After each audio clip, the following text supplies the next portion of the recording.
sungguh benar apa yang dikatakan oleh Bediüzzaman Said Nursi, siapa yang mengenal dan menaati Allah akan bahagia meskipun hidup dalam penjara. Namun siapa yang melupakan Allah akan sengsara meskipun hidup dalam istana.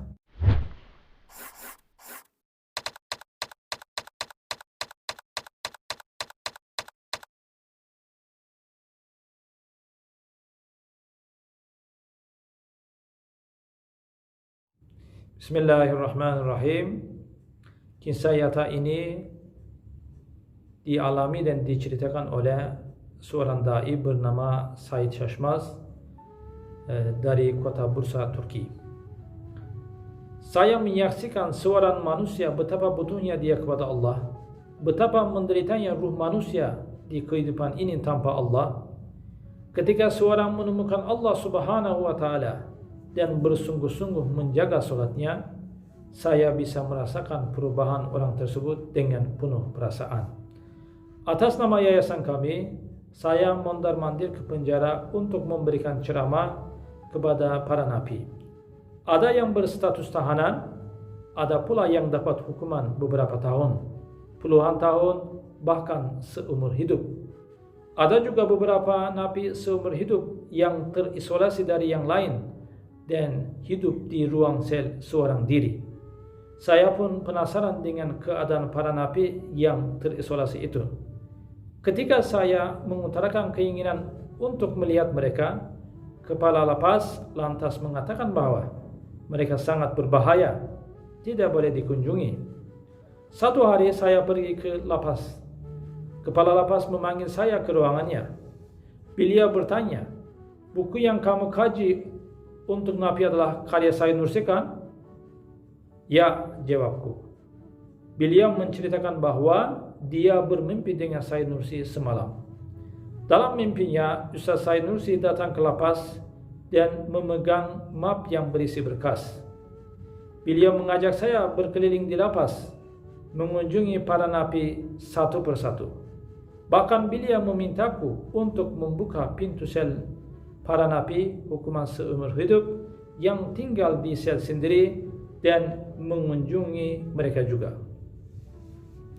Pak Ali, kepala lapas, sangat tersentuh dengan mimpi ini dan mengatakan mulai minggu depan kamu bisa berceramah kepada napi yang tinggal di sel sendiri dan menyampaikan hakikat ini. Seminggu kemudian saya datang lagi ke lapas dengan penuh antusias. Pak Ali menugaskan beberapa sipir untuk mendampingi saya dan dia juga ikut bersama kami. Kami masuk ke sel napi seumur hidup, masing-masing tinggal di ruang sel sendirian. Di depan sel mereka ada sebuah ruang kosong. Mereka diizinkan masuk ke dalam ruangan tersebut sehari sekali dan hanya 1 jam untuk sekedar jalan-jalan. Kepala lapas berkata, jika kita masuk ke dalam sel, itu berbahaya. Kemudian dia panggil 2 atau 3 orang napi ke ruangan ini. Dinding ruangannya sangat tinggi, tak ada jendela kecuali ada jendela yang mengarah ke langit. Kami berkumpul dengan 3 napi. Kemudian saya mulai berceramah tentang hakikat-hakikat keimanan. Saya membaca buku Iman Kunci Kesempurnaan karya Said Nursi sambil menjelaskannya. Salah satu dari 3 napi itu mendengarkan saya dengan penuh perhatian. Ketika saya lanjut menjelaskan isi buku, dia memberhentikan saya dan berkata, "Tak perlu banyak penjelasan, tolong teruskan membaca."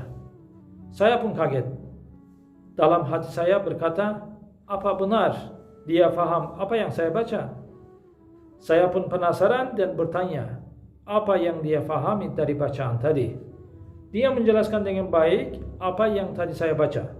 Saya pun terheran-heran dengan sekali mendengar dia mampu memahami semuanya. Saya menyadari bahwa ketika manusia terputus hubungannya dengan dunia luar, ruhnya berkembang dan perasaan yang terdapat dalam dirinya meningkat, sehingga berpeluang mendapatkan kebaikan dengan sempurna. Dalam diri manusia terdapat potensi baik dan buruk. Jika manusia mengembangkan potensi buruknya, maka bisa saja masuk penjara dengan sebuah kriminal besar. Dia sudah mendapatkan hukuman paling berat. Ketika berceramah, saya pegang 3 buku, yaitu Iman Kunci Kesempurnaan, Cahaya Iman dari Bilik Tahanan, dan Nasihat Spiritual karya Badi'uzzaman Said Nursi. Nabi yang penuh antusias itu secara spontan merebut 3 buku tersebut dari tangan saya seraya berkata, "Ustaz, buku-buku ini saya sita." Saya pun kaget tak menduga tindakan seperti ini. Kemudian saya katakan, "Buku-buku ini sengaja saya bawa untuk kalian, tapi dia sendiri yang ambil 3-tiganya." Nabi tersebut telah mendekam di sel itu selama 17 tahun. Bayangkan, 17 tahun ya. Kami tidak tahu berapa lama lagi ia akan mendekam di sana. Bayangkan bagaimana keadaan beliau seorang diri di ruang sel kecil selama 17 tahun. Hanya bernafas melalui sela-sela teruju besi yang setebal pulpen. Tidak ada jendela, yang terlihat hanya ruang kosong yang ada di depan sel. Kemudian kami tinggalkan ruang itu. Tapi saya penasaran apa yang terjadi dengan Nabi tersebut. Saya menantikan dengan penuh antusias jadwal ceramah saya di lapas pada pekan depan. Minggu depannya saya datang lagi ke lapas. Seharusnya saya bertemu dengan napi lainnya. Namun saya minta kepala lapas mempertemukan saya dengan napi yang saya temui minggu lalu. Kepala lapas pun mengiyakannya. Saya masuk ke ruang yang sama. Saya bertemu dengan 2 orang, tetapi napi yang menyita buku saya tidak hadir. Saya pun bertanya kepada mereka, "Di mana Pak Mustafa?" Mereka berkata, "Pak Mustafa menjadi gila," dalam tanda kutip ya, menjadi gila, "setelah membaca buku yang kamu kasih." Saya bertanya kembali, "Mana mungkin menjadi gila?" Mereka menjawab, "Ustaz, sekarang Mustafa sholat terus. Dulunya kerjaannya bunuh orang terus, sekarang sholat terus. Kenapa kalian mengatakan bahwa dia gila, padahal dia sholat terus?" Ujarku. Mereka berkata, "Hal ini tidak biasa. Kerjaannya sholat terus sampai-sampai tidak makan dari pagi hingga sore." Di sela percakapan mereka, Pak Mustafa datang menghampiri mereka sembari memegang buku. Dari kejauhan saya terheran-heran ketika melihat buku yang dia pegang sudah menebal dan bengkak. Pak Mustafa berkata, "Tahukah kalian apa yang saya alami? Sudah bertahun-tahun saya lapar," dalam tanda kutip, "dan tak berdaya." Bayangkan seorang anak yang kehilangan ibunya selama bertahun-tahun dan merasakan penderitaan akibat dari tidak adanya orang yang mengasuhnya, lalu dia bertemu dengan ibunya kembali. Tentu dia memeluk ibunya dan tak ingin berpisah lagi dengannya. Saya pun hidup bertahun-tahun tanpa Allah. Buku-buku ini membuat saya menemukan Allah. Oleh sebab itu, saya tidak ingin berpisah dengan buku-buku ini. Ia pun mulai meneteskan air mata.